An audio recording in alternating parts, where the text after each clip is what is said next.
अस्सलामुअलैकुम दोस्तों, आज की खबर सुनकर आप वाकई हैरान रह जाएंगे क्योंकि एक बार फिर पाकिस्तान क्रिकेट के खिलाफ आईसीसी की खुफिया मीटिंग का मामला सामने आ चुका है। जराये के मुताबिक आईसीसी की एक अहम मीटिंग खुफिया मीटिंग हुई जिसमें पाकिस्तान क्रिकेट बोर्ड के मुस्तकबिल के मुतल्लिका अहम सवाल ज़ेर गौर है। लेकिन सवाल यह है, पाकिस्तान को इस मीटिंग में क्यों नज़रअंदाज किया गया? क्या फैसला पहले से पाकिस्तान के खिलाफ हो चुके थे?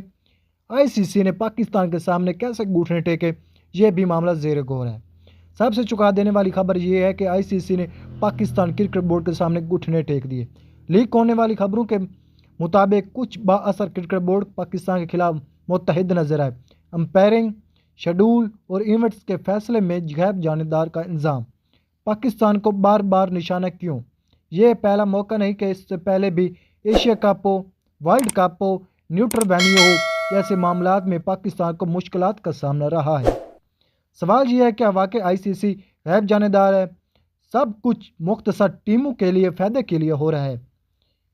सोशल मीडिया पर एक तूफान बरपा। जी हाँ दोस्तों, जैसे ये खबर सामने आई, पाकिस्तान शायकीन क्रिकेट ने सोशल मीडिया पर हंगामा खड़ा कर दिया। ट्विटर हो, फेसबुक हो या यूट्यूब, हर जगह एक सवाल गूंज रहा है, ICC stop injustice with Pakistan. PCB का मौक़िफ़। ज़राए के मुताबिक इस मामले पर पीसीबी भी खामोश नहीं रहेगा। बहुत जल्द पीसीबी एक फैसला करने वाला है जिसमें आईसीसी को एक मीटिंग में तलब कर लिया गया है। पाकिस्तान का साफ मौक़िफ़ इख्तियार कर सकता है। आखिर में अहम सवाल दोस्तों, अब सवाल आपसे है, क्या वाकई आईसीसी पाकिस्तान के साथ नाइंसाफ़ी कर रहा है या ये मुख्त अफवाहें हैं? अपनी राय कमेंट्स में ज़रूर दें। वीडियो को लाइक करें, चैनल को सब्सक्राइब करें, बेल आइकन को लाजमी से प्रेस करें ताकि क्रिकेट के मुतल्लिका हर नई अपडेट बार वक्त आप तक पहुंच सके। Thanks for watching. अल्लाह हाफिज़।